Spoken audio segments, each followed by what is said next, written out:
Hi, everybody. Welcome to episode 6 of Studium, an Arts and Humanities podcast. I'm John Sozak.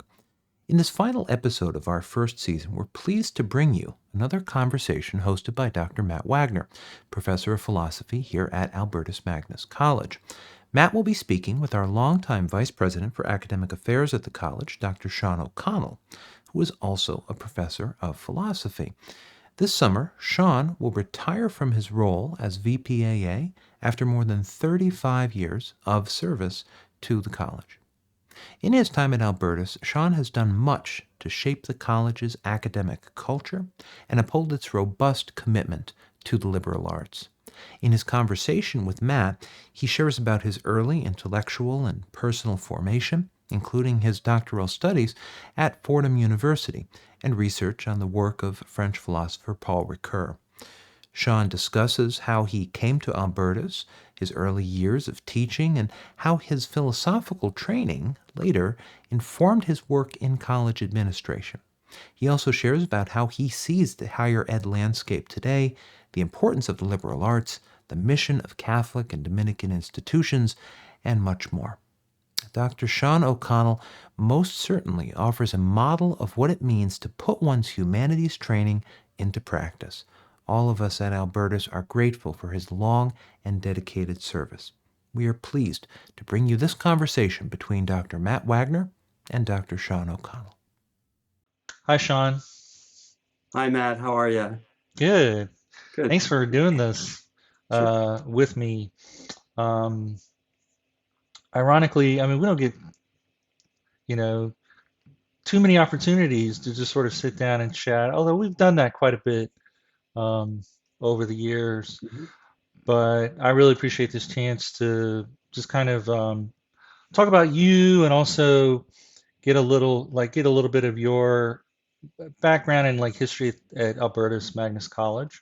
Sure. I always think it's important to kind of create an archive of like institutional memory, which you Mhm. have a lot of, and then I have some other questions. So I wanted to start sort of, I guess a bit chronologically by asking you, I don't know how much people know, and definitely if they watch this, in later years, how much they'll know about. I mean, I know you're from South Carolina, Mhm. and you kind of end up in New York City at some point. So maybe you could fill in some gaps for us there. Sure. So, yes, I'm from South Carolina, and a town called Aiken, and I, grew up in a mixed household because my mother was Baptist and my father was Catholic, and they met during World War II, and you can edit all this because I'm going down real memory lane here. They met at a place called something like the Greasy Pig, and they were both in two cars going the different directions. One soldiers, one women.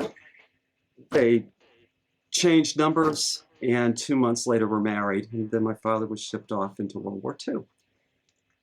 And my mother was not going to move north, so they ended up in Aiken. And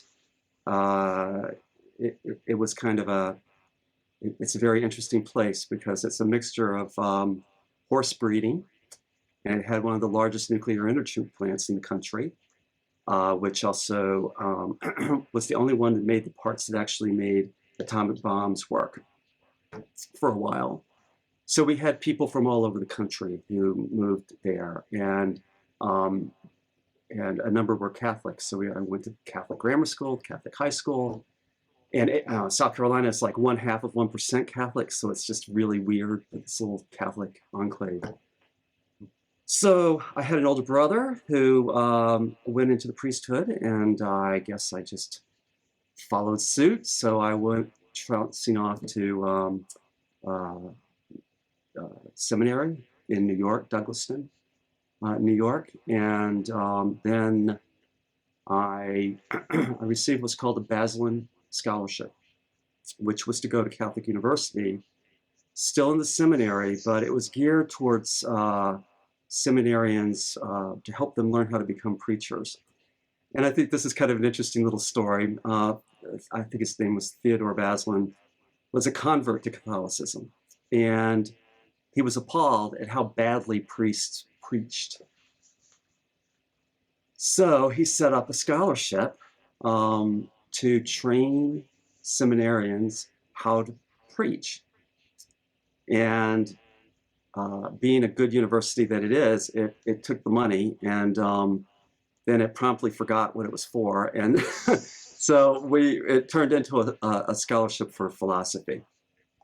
And so, so I studied philosophy there, and it was actually what we would call a 5-year program. So I finished my bachelor's, I got my master's degree, all the while being in seminary, and I had to take 3 obligatory speech courses to, meet the scholarship requirements.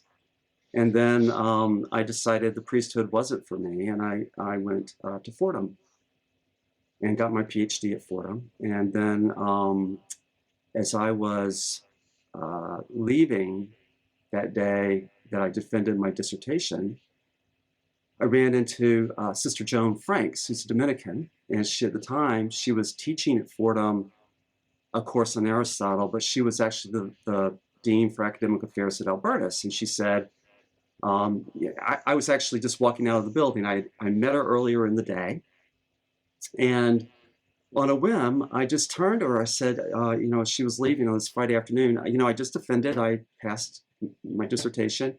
And she said, oh, well, we're looking for somebody in philosophy at Albertus Magnus in Connecticut. And that's literally how I heard about the job, and I applied, and I ended up here at Albertus.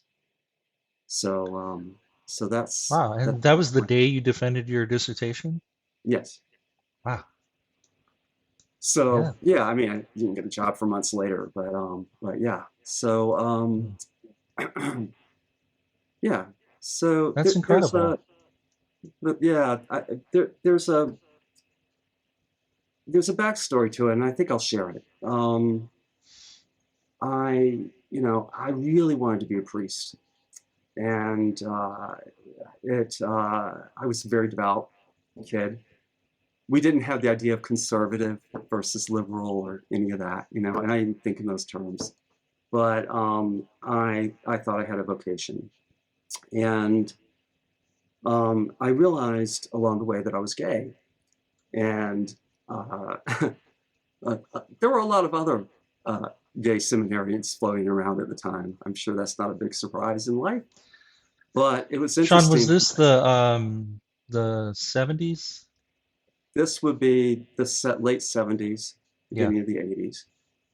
And when I finished at Catholic U, I wasn't sure whether I would end up going on or not, but I decided to take time. And, I decided to live my life with integrity. So that was one of the best decisions I made. Yeah. Yeah. I hadn't known that you had aspirations early on for, to become a priest. I mean, another thing that not everyone who watches this or listens to it will know is that, you and I intersect kind of closely in some ways. I mean, you were the philosophy professor at Albertus for many years. And then it was your transition into administration that opened up a position, and which I eventually filled. And I did want to talk to you more about that in a moment. But one thing I was going to say, I don't know if I've ever told you this, is that when I went to college and then started seminary, I too had aspirations for entering the ministry. And I think well, I know that you've met one of my family members, Bert Waggoner, who's a minister, and he really was sort of he took me under his wing and was really hopeful that I would go that direction.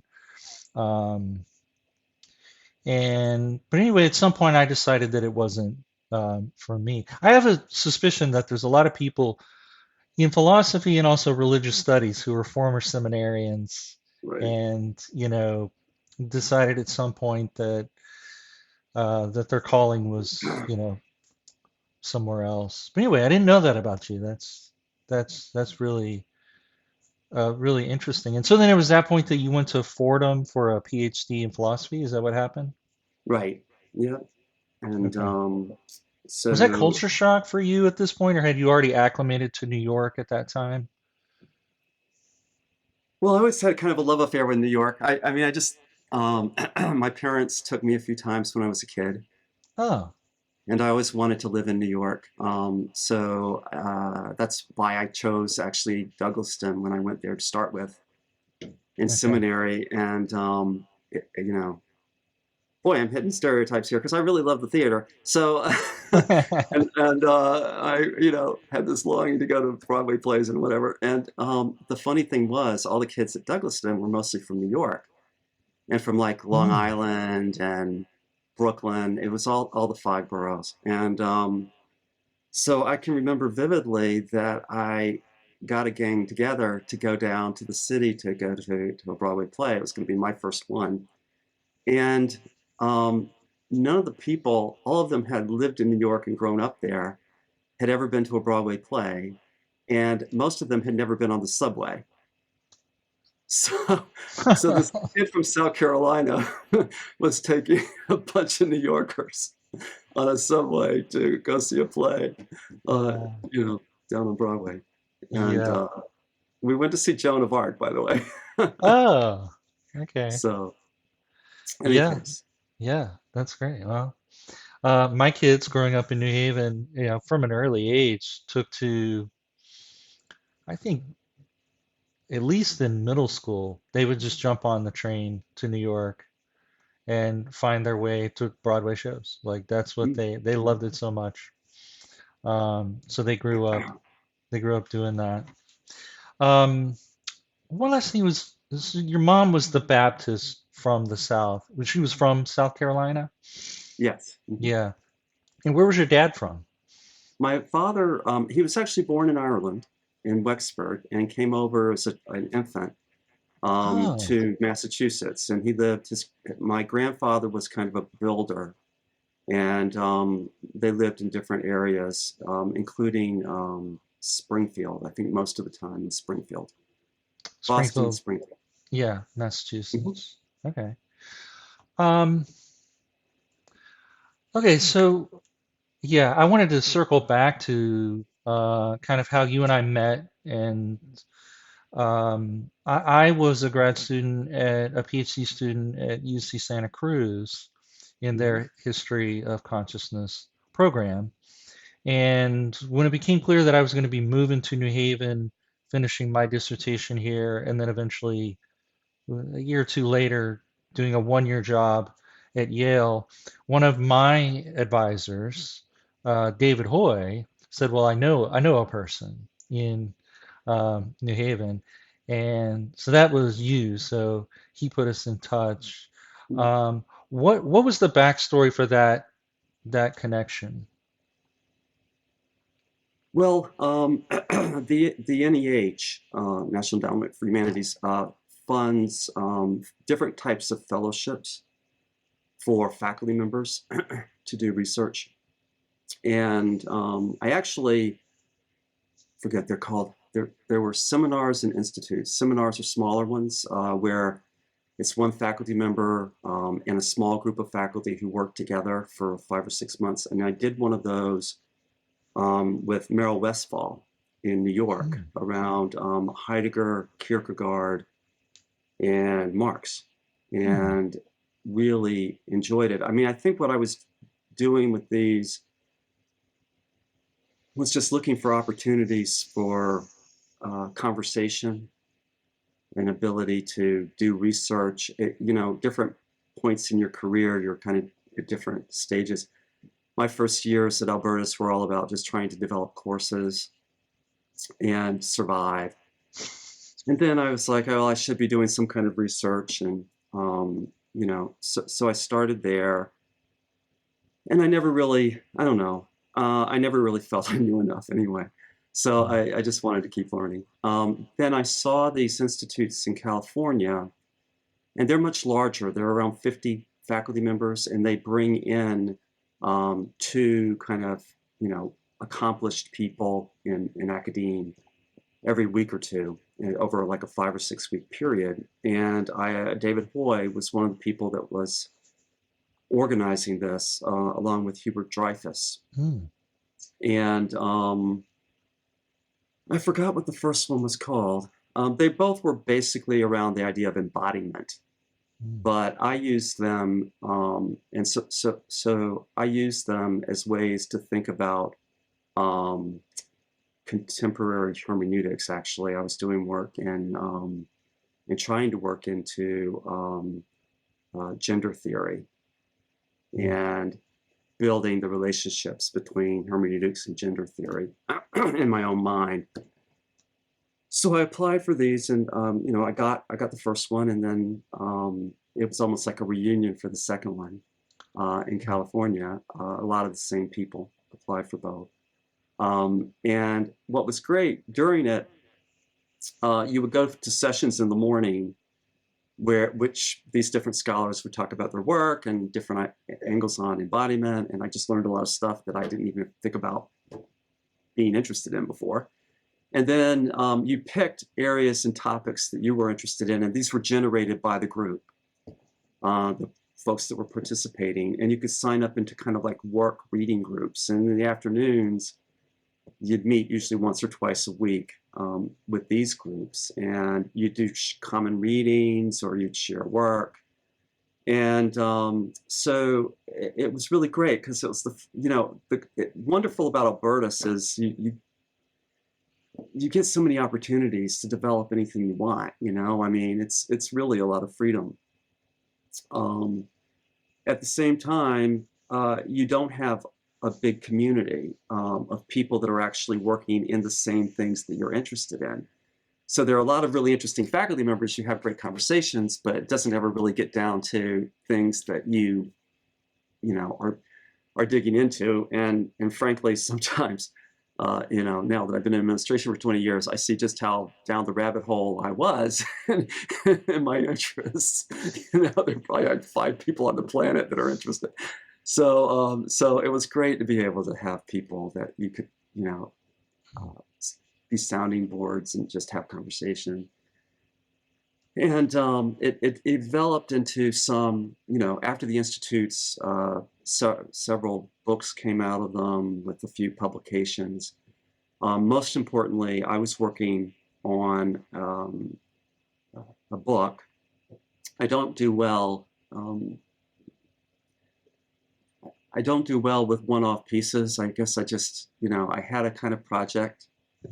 Took me 9 years being here and working on it, but it was really teaching myself more than anything.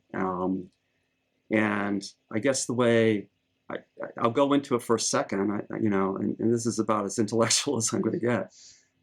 But there's sort of an idea of hermeneutics. Hermeneutics, for anybody who may be listening to this, it just means interpretation theory. Basically, how do you read text? More broadly, how do you read the world? And you could have what are called hermeneutics of suspicion, which are saying sort of on the surface, it looks like X is going on, but really underneath, it's something else. So if you think about Freud, the subconscious and how, there's the conscious reality, but underneath there's this, what's really happening, right? And so these hermeneutics of suspicion are trying to go from the surface to what's below. Marx, Freud, hermeneutics of suspicion. Then there's sort of and like Foucault is an offshoot of this, right? And if you get really radical about it, people will say, well, there is nothing underneath, right? There's just interpretation on interpretation of interpretation. So that's one approach. And the other approach, and I was very influenced by Paul Ricoeur, who I wrote my dissertation on, was much more about, I would call a hermeneutics of the given, or a hermeneutics of a poetic hermeneutics that says, poetry opens up possibilities for us for being in the world that we didn't see before. And I think there are Heideggerian influences on this, but it's saying that no, there is uh, there is meaning, there is truth, but it's not a static thing. It's not an object that's given. It's rather a vision or a possibility for being in the world that gets opened up by um, by our encounters with others, with the world, etc. And I was always captured by trying to um, think in those terms, think much more in terms of giftedness to reality. And so when I was thinking about the work being done in gender studies and folks like, I think, by the way, Judith Butler is very interesting because I think she probably wouldn't look at it herself this way, but I see her as a much more complex thinker than going hermeneutics of suspicion or hermeneutics of the given. But people like her, I see an ability to more positively and in a more textured way to think about questions of identity of all sorts. And so that really appealed to me. And that's what my book ended up being about, to develop an alternative to a hermeneutics of suspicion that could be useful for gender studies, for hermeneutics, etc. And this is the book, Outspeak. Correct. Yeah. Right. And I can also see how Judith Butler and Foucault, as people who were engaging Marx, Freud, Nietzsche, but also, especially in Butler's case, I think phenomenology, right, Merleau-Ponty, and so forth. That embodiment stuff seems to have been sparked in the 80s, I think, by a lot of Foucault's work, and then Butler as well as we get later into the 80s. One of the things I wanted to, before we move on, kind of what do they call it, like double click on, is about art. You mentioned poetry, and Heidegger uh, writes a lot and often about poesis and poetry as a kind of something that's always unfolding and also creating worlds. But I mean, what's the significance of art for you? Maybe both philosophically and just kind of in the world. How do you think about Right. art? I uh, I just got a flash to Kant. Hmm. and the reason is I think Kant wrote on music and art and whatever, and yet had no ability whatsoever, and really didn't even engage the history or anything. He just Yeah. did philosophy. No exposure. No So exposure. yeah, I don't, I think I would do that disclaimer that I feel like I don't know enough, and I wish I knew more and Mhm. engaged more. But I spend in my personal time, I spend a lot of time going to art, going to museums in particular, and I'd say the visual arts is just really, spending lots and lots of time just looking at artworks is, how I would spend my day most of the time, and I find it very contemplative for me and just very, I don't know, it just works. Probably puts me more in the now than I usually am. Uh, and that's really valuable. So, uh, I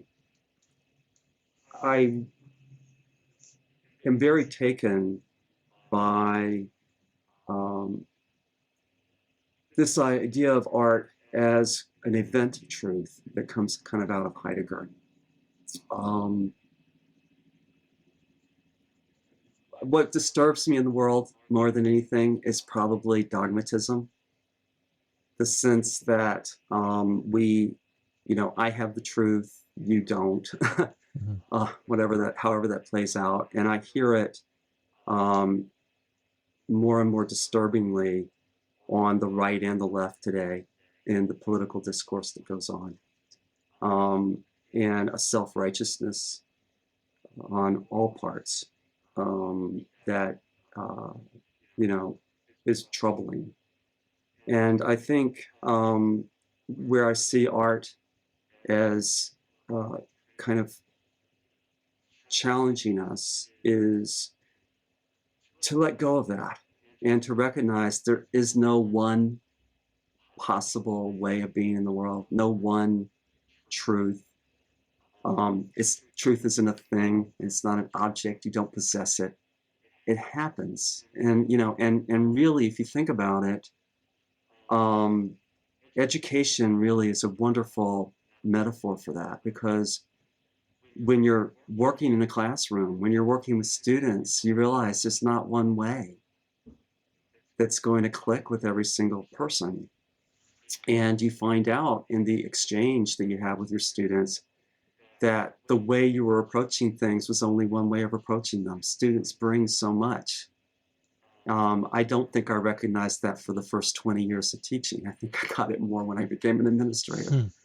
But they really, when they bring their experience and they meet, like in Gadamer's language, when the fusion of horizons happens, something opens that you didn't see before. And that's really possible. I do worry. This is not relativism. It's not saying, anything goes. That's not what that is. It's just simply recognizing and having some humility about the fact that you're human, And I believe that that's sort of the promise that art can show. And art can turn the other way, right? So I think about the French salon painters and the fact that it became so rigid. It had to be performed in a specific way, so locked in that when the Impressionists come along and kind of blow it apart, that was necessary. It had to happen if art was going to continue to be art, right? So anything can become rigid and frozen, including 65-year-old administrators. So, you just need that. And I think I flirted. By the way, I don't think I have another book in me, and I do realize that I'm not a Heidegger, and I'm probably I got it out of my system with the one thing. If I had energy to do something else, it would be to write a book around art and reality as a theme, and just more like for a college student. And so if I do anything later, it'd probably be for me. I would just like to meditate on that through writing. Yeah. I mean, I think we can have a big enough horizon to include Broadway within sort of the art world, but I think about Broadway as really opening the horizons of a lot of people over the years. I think there have been important, musicals and theater that have played that role of, just kind of clearing a whole new ground for our culture and society and thoughts and ideas. Mm-hmm. And that I was also thinking, this idea of the fusion of worlds. It reminds me of that really cinematic image that you gave us at the beginning of your parents' meeting, right? Mm. Like the, you know, coming, the Baptist and the Catholic and the Southerner, and coming from such different worlds, and it's almost like that's your what is it? It's your cosmogony almost, kind of coming out of these fusions of worlds. Um, there was a question that I had about, um, because I know you and because I'm a philosopher, there have been many times over the years where, in your role as vice president of academic affairs, just kind of conducting academic planning days and chairs meetings and all these different things. I kind of know the language that you're using that has this sort of philosophy backstory to it almost. Or at least I think I do. Sometimes I feel like I'm picking up on kind of where your like metaphors and sort of models are coming from, even if Hmm. they're not explicit. Um, I mean, do you think are there ways that you've thought about before of how your kind of training and thinking as a philosopher informed your role as VPAA? Yeah, absolutely. Yeah, um, I wouldn't have approached it the way that I did without my background. But I kind of want to take that in two directions since I want to get this in before I so it doesn't slip away. I feel really, really blessed to have ended up in a Dominican institution. Um, one of the things that uh, is kind of at the core for Dominicans in terms of the intellectual life in Aquinas is this idea of the complementarity of faith and reason. And that idea of complementarity means that you have to have the courage to engage people who don't think the way you do. There's a kind of a faith in it that fits with everything I talked about up until now. I believe there's a faith that people approaching, um, the kind of core questions that human beings struggle with their faith, but also recognizing that reason is a gift from God, and that these should be in dialogue with one another, is very rich. And I found a home here because that dialogue has been honored and respected in the college. Not just honored and respected, it's been a driving force in the intellectual life here and in the work that we've done in Gen Ed and in other ways. And so I hope that I've contributed in my 35 years to helping forward the Catholic and the Dominican tradition of this college in working to support a liberal arts education, but also a liberal arts education that is deeply rooted in our Catholic tradition, our Dominican tradition. Life is complicated, and I think that the narrative I've just woven for you over the last 30, 45 minutes suggests that in lived experience, it's complicated. So with that said, going back to your question, but that is kind of an answer to it. That spirit really leads the way that I've tried to engage the faculty and senior leadership here at the college to stay true to that kind of core, what I consider to be the core mission of the college, which is to prepare students to be capable of engaging in that kind of dialogue. In the Dominican tradition, disputatio, right?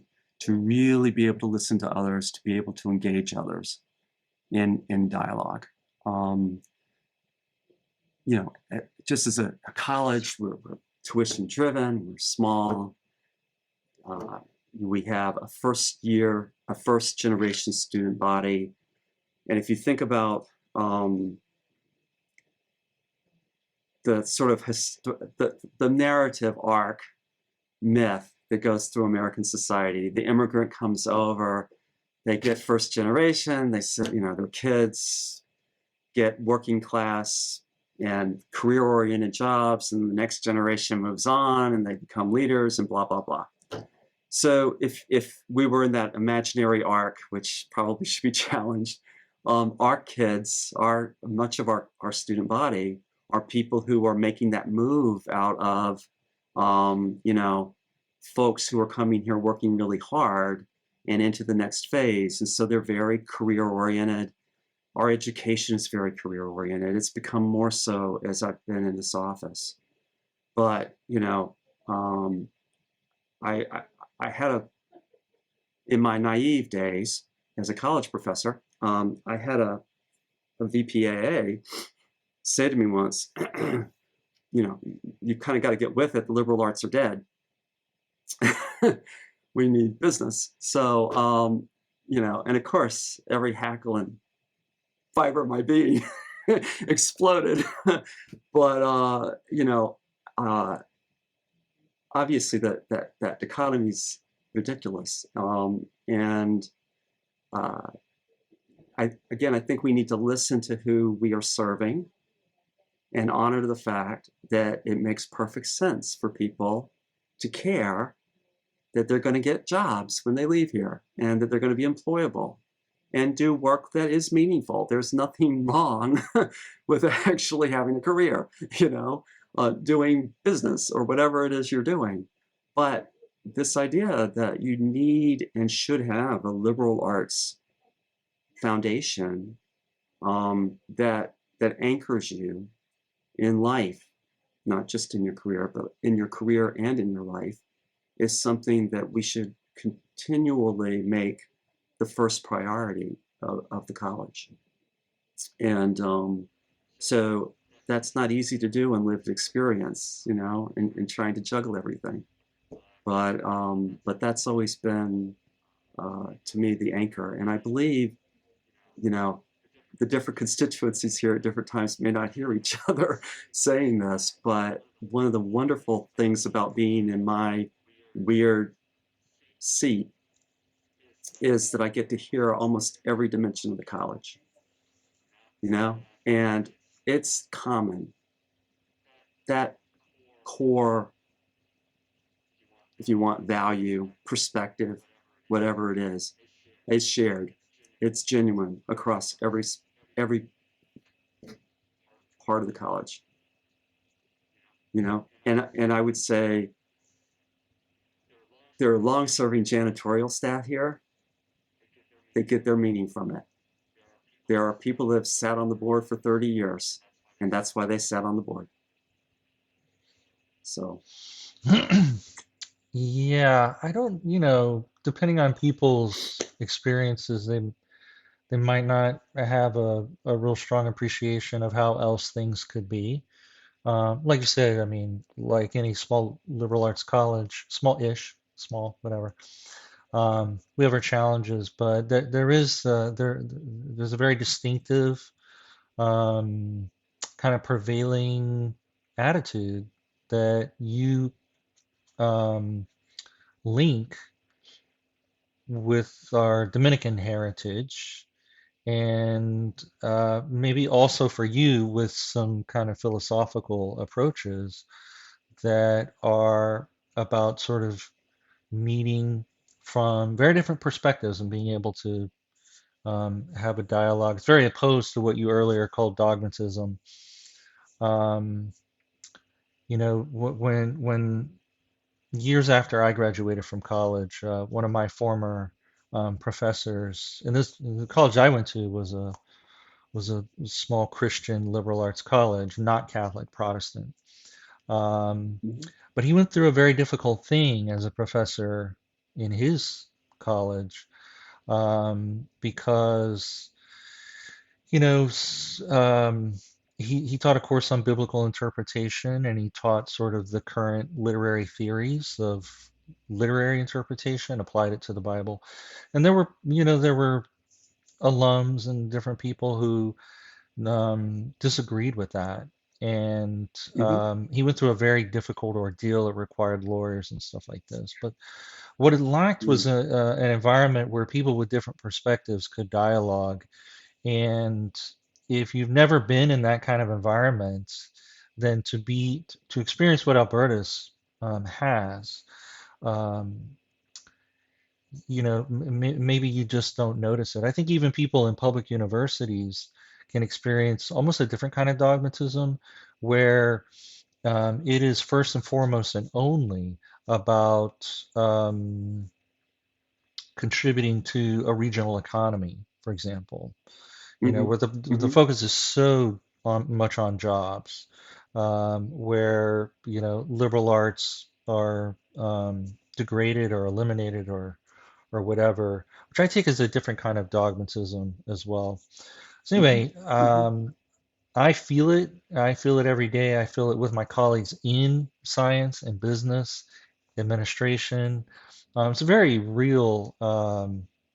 It's a very real thing, and it's very good to feel like I know very much so that my colleagues in the the business school respect what we do, and it's Mm-hmm. fun when we get to work with them, and serve on committees with them. I mean, that kind of dialogue does really pervade our experience. It's not. I don't want the whole thing to be about like marketing the college or anything, but it's nice to be able to connect those dots between the college, today, and these kind of theological roots, but um, also the philosophical roots. One of Mm-hmm. the many sort of projects you've been involved in has been, what, 22 something years ago, very involved in shaping the creation of the gen ed program called Invitation to Insight that I guess had just been um, installed around the time that I arrived. And so, I taught Mm-hmm. elements of that program for many years.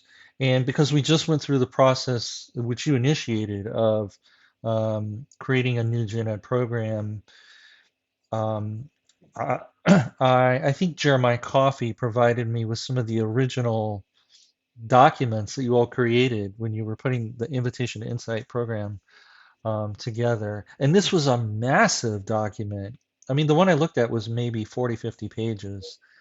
And it read almost like a dissertation, parts of it. I mean, it's very intellectual um, architecture for a gen ed um, program, and I admired that uh, a lot. Like I just found it, the way we approach programs today is to kind of, first and foremost, make sure they'll work, which there's a merit to that. But this raised to a very high bar in terms of kind of the intellectual um, skeleton or scaffold for a giant program like a gen ed program. But I don't know, can you take a couple of minutes to talk about sort of some of the ideas and concerns and stuff that went into the Insight program? Sure. Well, all right. That's good. It's throwing me back a long way. Gen Ed was sort of my entree into administration because Julie Magnier, for whatever reason, asked me to take on chairing it. And I'd say, from my myopic perspective at the time, I was involved in my department and teaching and research and didn't really think about the rest of it. And this pulled me out to start thinking about students' education more holistically and how the curriculum was impacting them all the way across the board. I was always just concerned about my philosophy course and what I was doing, which is a great thing to do, actually. But, my interest sort of shifted at that point, and I was interested in how systems worked and how the whole program impacts people over time. So that was my own kind of going into it. Interestingly, we had a long time gen ed program that was in place that had been developed out of a grant, and very strong liberal arts based program, spanned 4 years. And people, I think, were kind of wedded to it. I mean, or I don't know if wedded's the right word. I I guess what I'd say is it allowed people to do what they felt like doing. And, faculty were able to kind of move along. Great. Um, I don't know quite why Julie decided to go into gen ed revision at the time, but she did. We had a new VP for academic affairs that had come on board.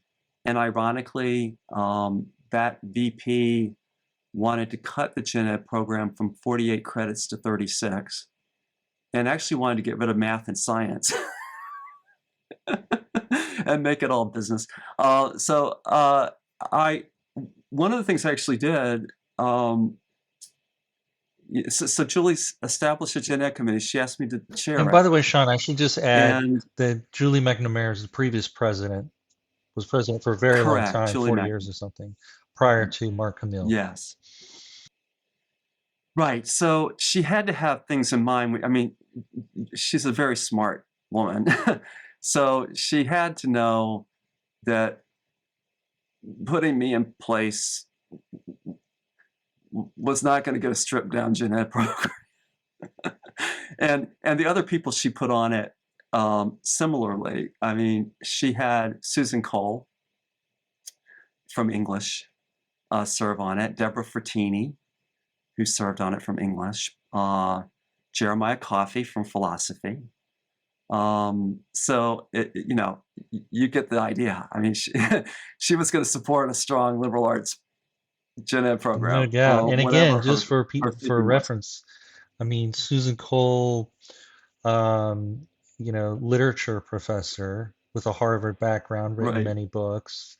Deborah Frattini, kind of an education and literature expert. Jeremiah Coffey, religious studies, also with a Fordham background like you, right? And he's Right. kind of a Brooklyn kid, I Yes. think, right? We haven't really talked much about Yes. Jeremiah Coffey, but the three of us, we're kind of the philosophy religion people for a long time. But yeah, I Right. mean, this is clearly almost making a statement, I would say, by putting together a heavy humanities committee, I guess, to design that program. Yes. Yes. And I'm sorry I'm missing people. But anyway, so we did like a 2-year process, and kind of, it's kind of like making sausage. You've got a lot of interests, and people were very concerned that their piece of the turf wasn't going to disappear, and they were going to have courses to teach, and etc. So we sort of honored that in the remaking of it. But I think, kind of crafted a way of thinking about a narrative for general education that wasn't there before. And it was built around this idea of perspective, that we wanted people to recognize that I'm going to go back into Heidegger for a moment. There's kind of a disclosure foreclosure, right? So disclosure, you open up and you see things. So if you're looking at the world through the lens of a psychologist, you're going to see things that you're not going to see if you're looking at the same thing through the lens of a biologist,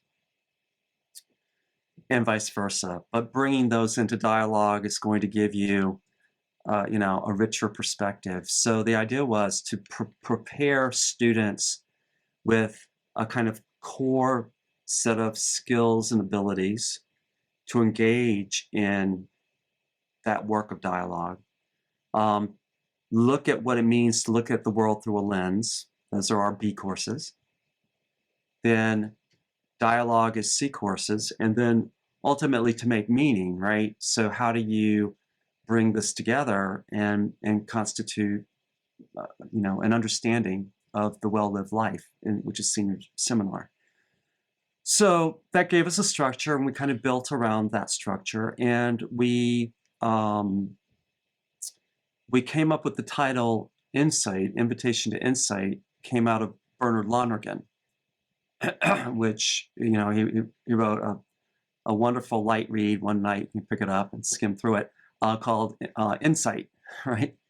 And a really dense, turgid book, but one of the sort of insights from insight is that you can be looking at things and really focused and almost get into a loop where you just, you pose a problem, and the way you pose the problem predetermines which solutions are possible.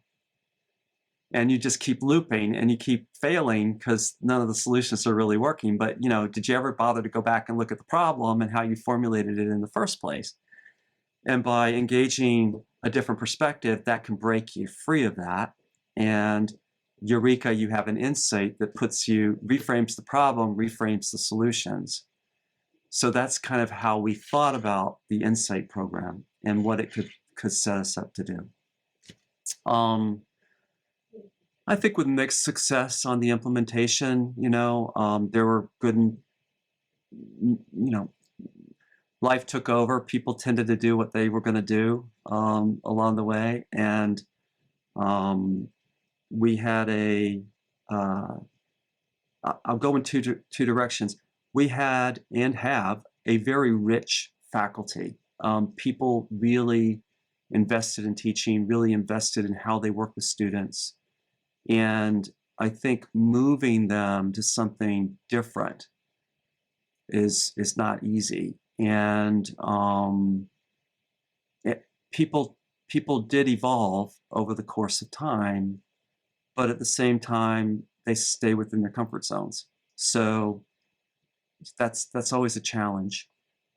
The biggest thing I've seen change organically,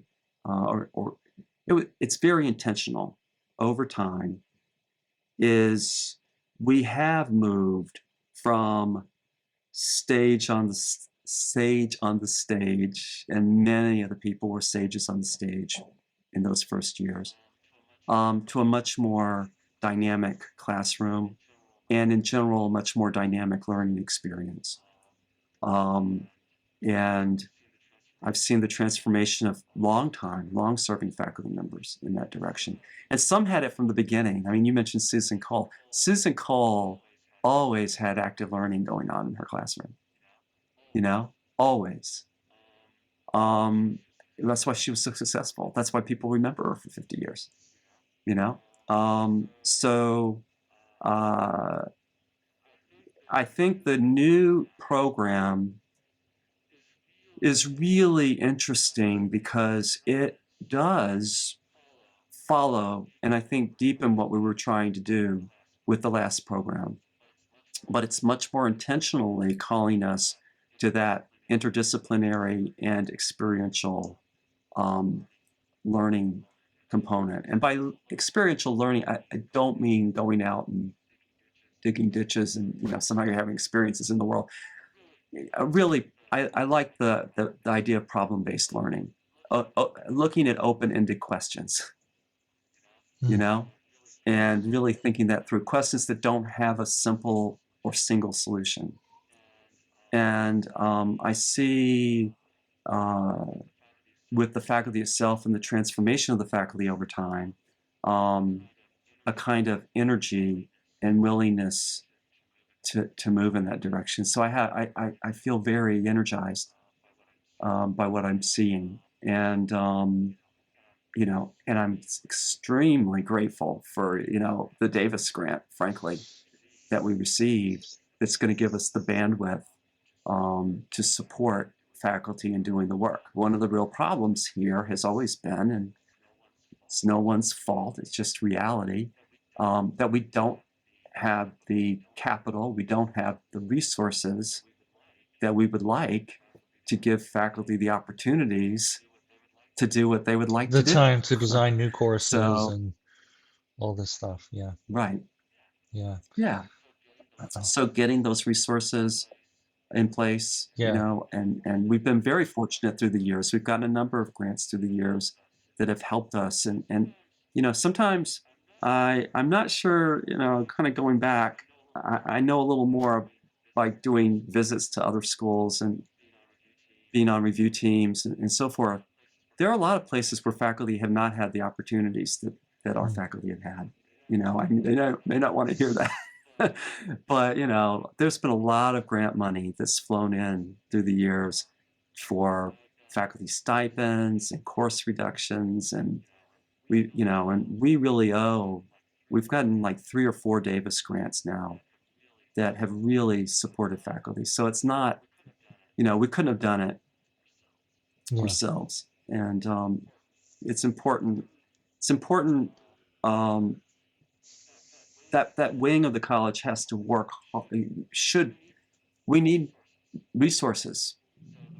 So the wing that works on getting those Mhm. resources, um, and having the right people speak to donors, speak to people that can support us, is vital for us to be able to do what we do. Yeah. And I've worked with you on a couple of these grants over the years, a Davis grant, an NEH grant that did that kind of thing. And as someone who was, I mean, in addition to being one of the people behind the previous Invitation to Insight program, you really shepherded the process, not in a hands-on way, but kind of putting together the teams and so forth for the newer uh, Gen Ed program.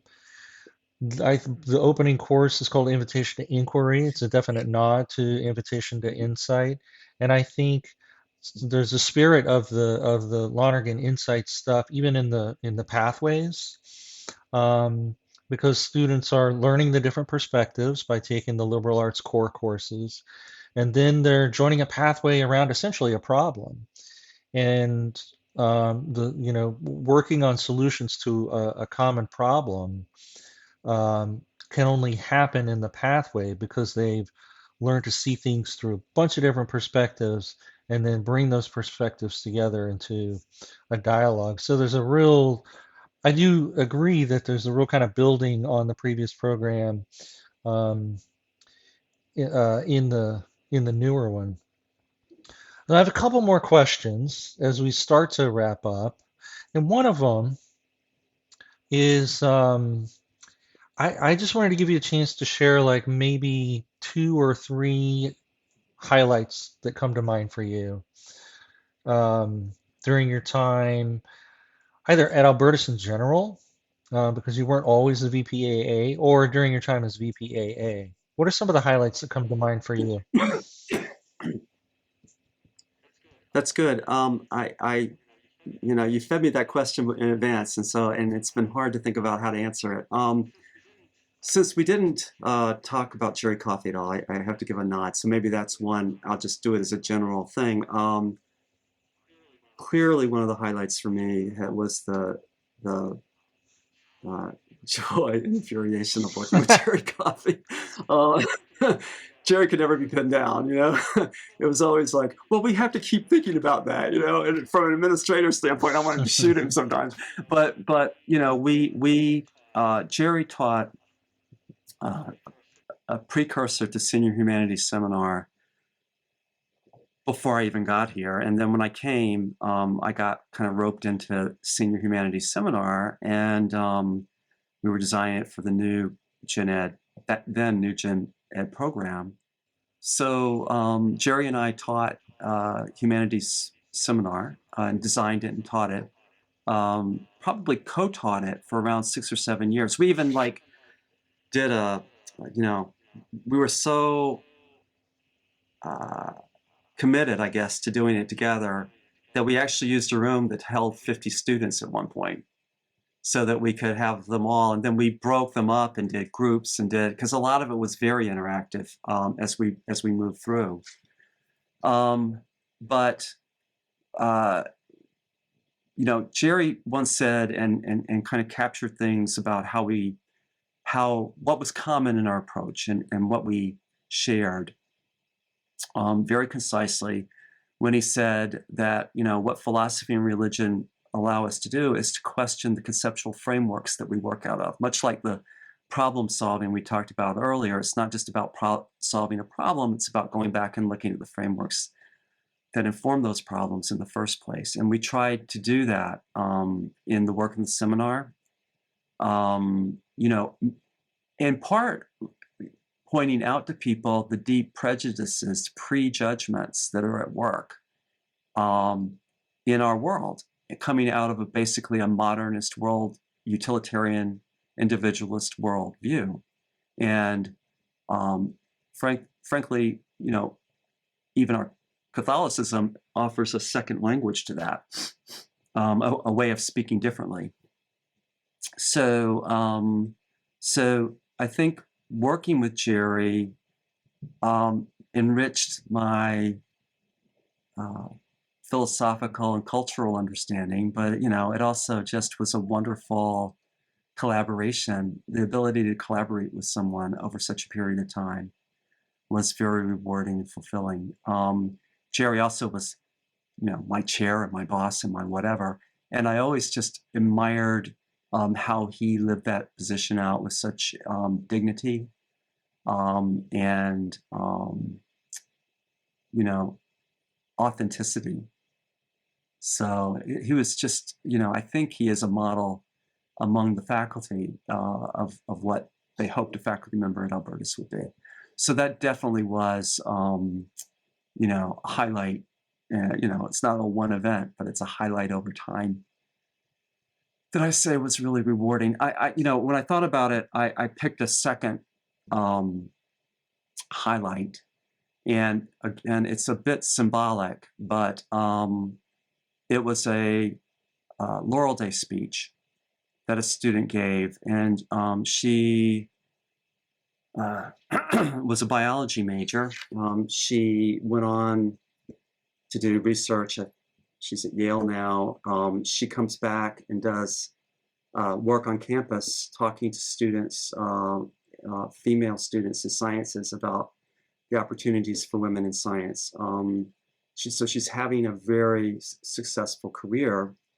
But so while she was here, I was a faculty member at the time, and she wasn't particularly interested in taking philosophy courses. She was a biology major, but she ended up valuing the courses, and she took 3 or 4 courses with me, and I believe she took senior sim with me, and we really, became, I guess, friends isn't the right word, but good faculty student, whatever.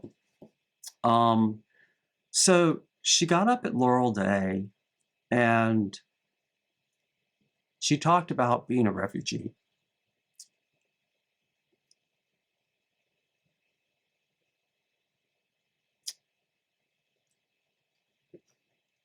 One thing you know about me, Matt, I have a Matt, what was his name? The guy in the Senate. I cry at the heart of whatever when I have memories.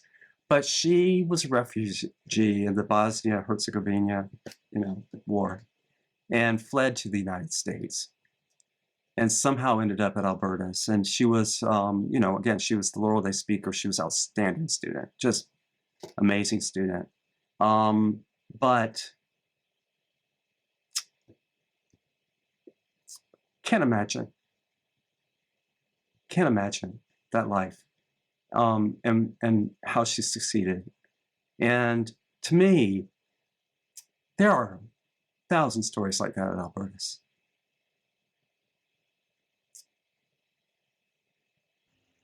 Yeah. So she must have come in the 90s, early 90s, I guess. Yeah. Yeah, if in a way, I wouldn't be, in fact, I know that we've had students who have fled, as refugees from political and civil strife in other countries. And also immigrants who might be classified as a kind of economic refugees from other parts of the world.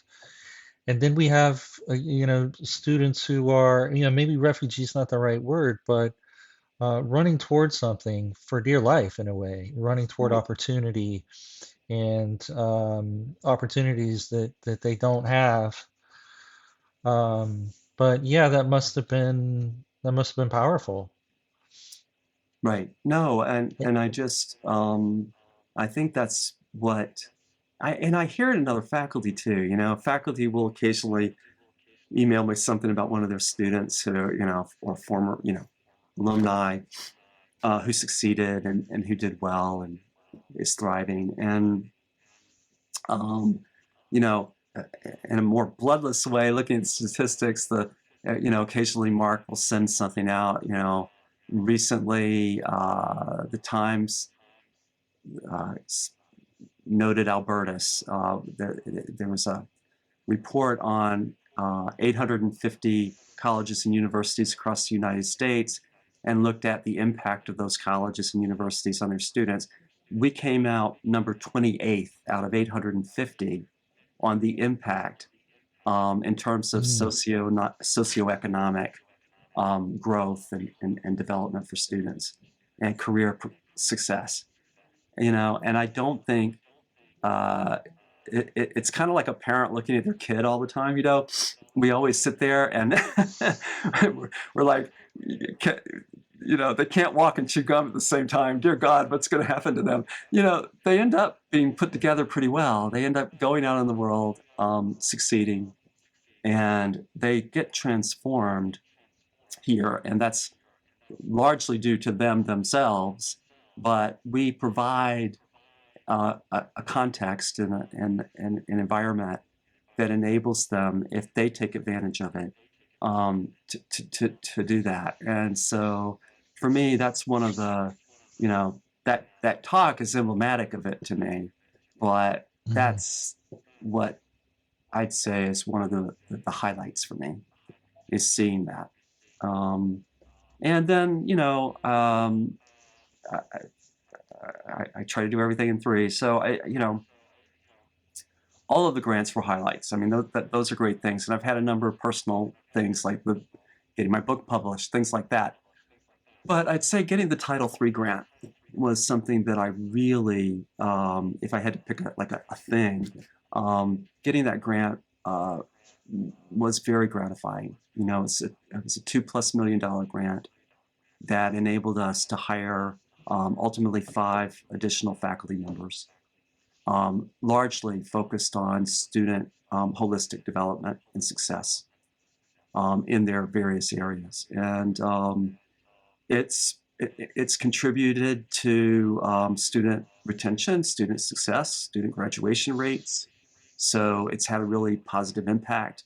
And I hope the folks that were engaged in it do listen to this podcast, because I just want to say kudos to them, because they've just been stellar. The people we brought on board have been amazing. So being able to be part of that was very gratifying. Yeah, that whole project has been a huge game changer for us, because as you said, when so much of the work that we do, what I hear you saying is that, the Laurel speech that you heard, the student who was a refugee, was in a way emblematic of, sort of the calling of a college like Albertus, and it's very much rooted in its Dominican background. So you get that strong sense of coherence when that is your calling, to enable, empower, educate students who haven't had always the same opportunities as others, or who for other reasons um, um, need to feel a sense of acceptance. Then it requires a lot of support, faculty support of students, colleges support of faculty, and you're creating to create a very supportive environment. It takes a lot of work, and in some ways it takes a lot of money. And so that grant was, one piece of that. And I like being able to see things like that, like a Title III grant, not just as something you brag about as a college, like, oh, we got a $2 million grant or something, but as something that's really knit into the entire mission of what we do, and the entire mission of the college, but also what gives each individual who works at a place like this a sense of meaning. Like, I'm part of something that matters, something that's bigger. And when there are moments when you feel like that's a sign that, it's been achieved in some small way, that feels rewarding, I would think. What now? What are you going to do Oh What, God. I mean, I have two more questions for you. What now? And by the way, I also know that in addition to um, art and photography and things like that, you have a beautiful garden at your house. I don't know who's the green thumb over there, but when you said you like to do things in threes, I thought that's either because of gardening or because of Hegel. It's one or the other. It's Hegel. Okay.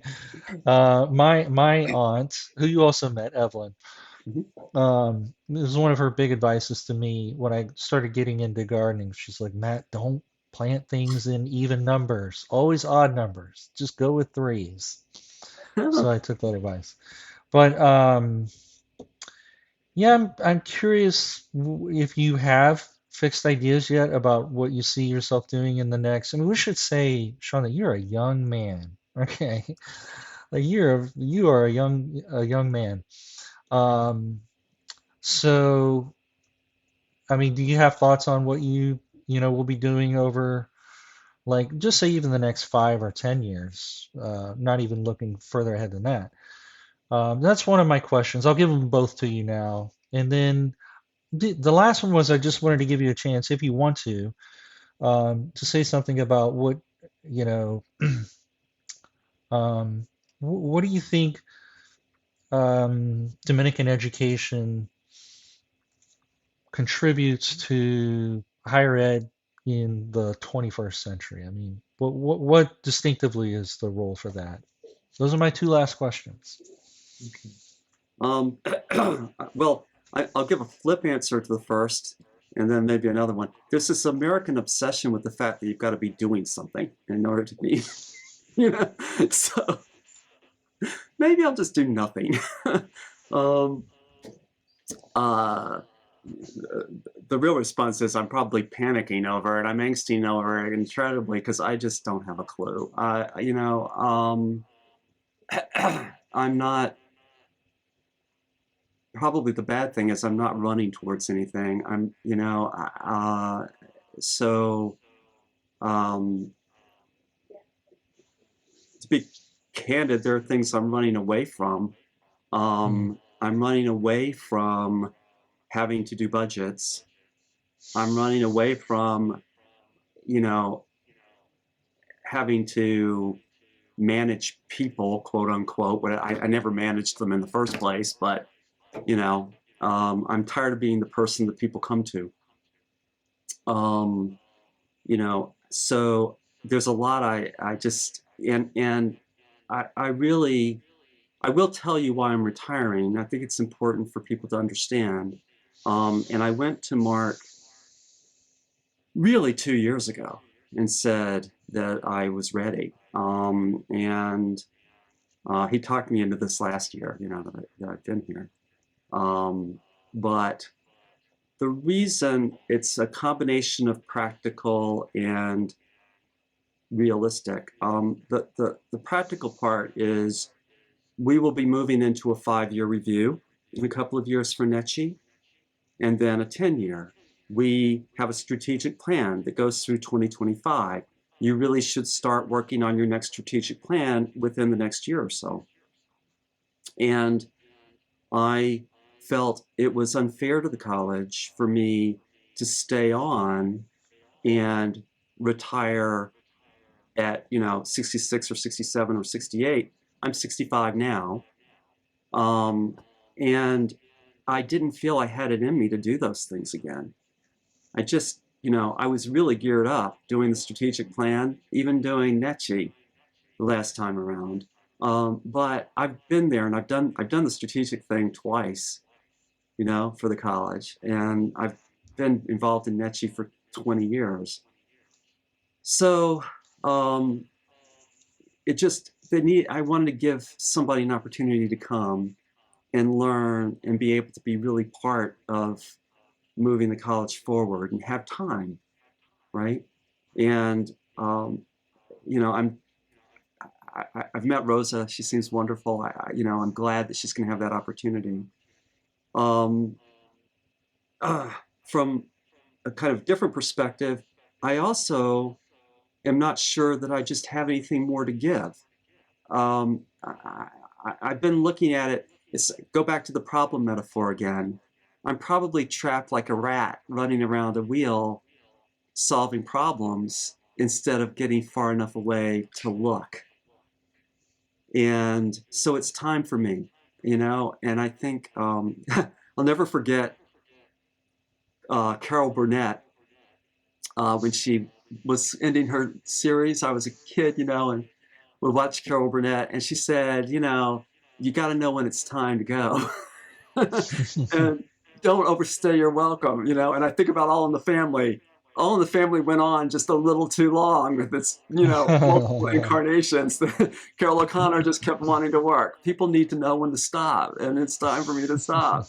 So I know it's time to stop, and thank you for the young. I ain't so much, but I do not feel like I'm dead yet. So I've got to figure out what the heck I'm going to do after this. There, if I in some bizarro, if there were an ideal universe, I would love to exercise some of the more creative parts of the work that I've done.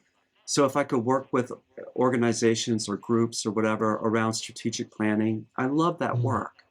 So I would enjoy.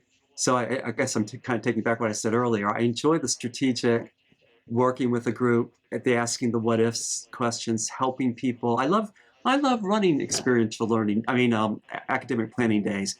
People may not like going to them, but I have a blast listening to them. So so that kind of thing I really enjoy, and I enjoy grant writing. So working on if there were opportunities along the way. I don't know really how to access those things, but those are areas. I'm not sure about teaching. I love, in recent years, you've invited me as a guest, I think once. Vaga has had me in her class a few times. Those one-offs of being able to engage on a topic and do something with students is a lot of fun. A little more stage on the stage probably, but the hard work of working with a group through a whole semester. Again, it's not that I mind the work part, the teaching part of it. I don't want to assess them. I don't want to grade them. I don't want an adversarial relationship with them. Yeah. I don't want to nag them. I've spent my life nudging people. I don't want to nudge people anymore. Yeah. So what I've kind of wondered is if I have any ability to tutor. I mean, I would love to just work with students where I, was helping them, Yeah. So I just have this funny image of one of our students clicking on the e-tutor button in e-learning at like 10:30 at night and having no idea that their e-tutor is Dr. O'Connell. I don't know. I hear the makings of a second career here. I mean, it sounds like you enjoy, I mean, part of your job has been, as you said, to work with the accreditation agency, visiting other campuses, and also with the various groups that have helped us do strategic planning and things like that. And so, there's a lot of different kind of work to do in higher ed that doesn't involve day-to-day administration, management, budgets, things like this. And so it'll be fun to kind of see what turns up for you. I enjoyed academic planning days. They're, the when are they? They're January and they're August, right? So right. they're between the semesters and the summer. So it just kind of depends what I had going on. But really fruitful. You have any words of wisdom for, or prophetic visions of distinctive role of a Dominican college experience like ours, whatever specific kind of experience that is in our case, in the 21st century? Are you worried about AI? Are you? going to be what it's going to be. I think, I like the idea of trying to engage it creatively, I, uh, at one level, I just go back, I've already said it, about the idea of the disputatio and a certain approach to what it means to be an educated person that I think Dominican Catholic higher ed brings. Um, but putting that in the context of your larger question about the educational landscape of 21st century. Actually, I'm glad I almost forgot this, so I will go to this now. What I find deeply distressing, um, and I don't think I'm alone, I think this is in the zeitgeist, is creating a two-tier system. I mean, higher ed is becoming a two-tier enterprise. There's education for the people that are being prepared to be leaders and whatever, who are very privileged in the country. And then there's basically glorified vocational training for the rest to do what needs to be done in a 21st century workplace.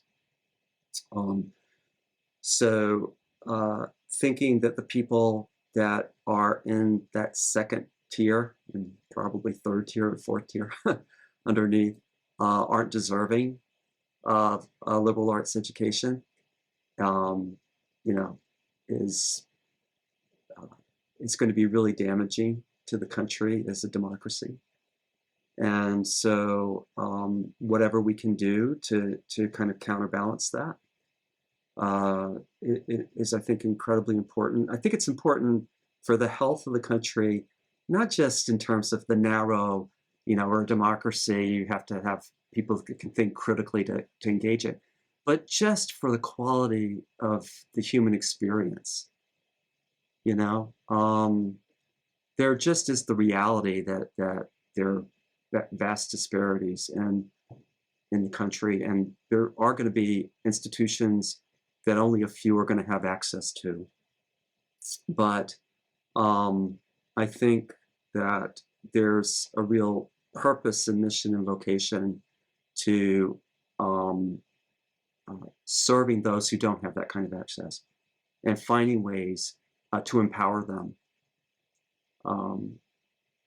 So I think that's our little piece, and I don't know if it's just distinctive to us, but in fact, I'd rather just see us as joining a lot of others, hopefully, in kind of keeping that alive in their various traditions.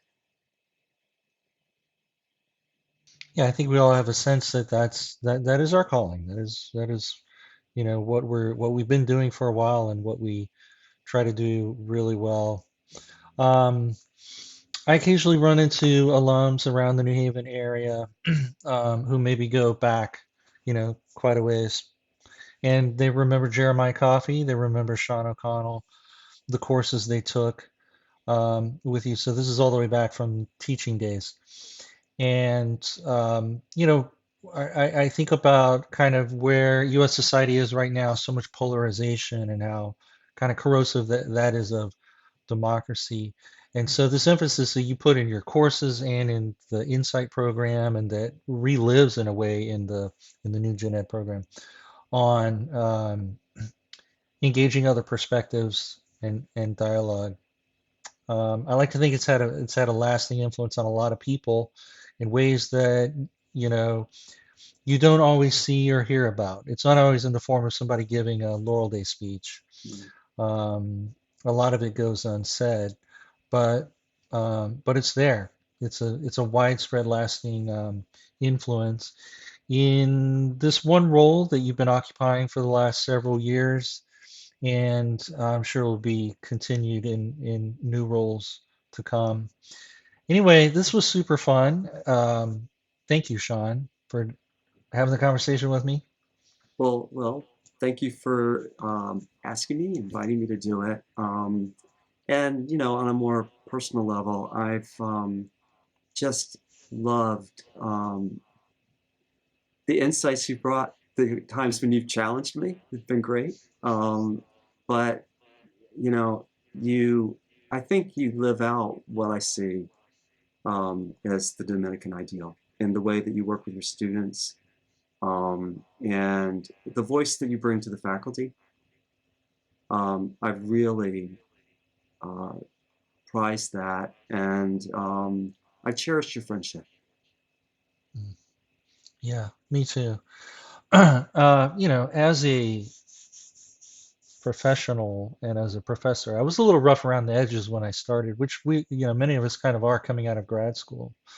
And you and Jeremiah mentored me, kind of shaped me up, but also made it a lot of fun.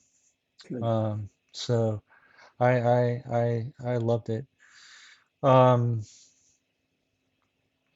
okay, well, so that's it. We'll All just right. kind of stop at that point. Sounds good.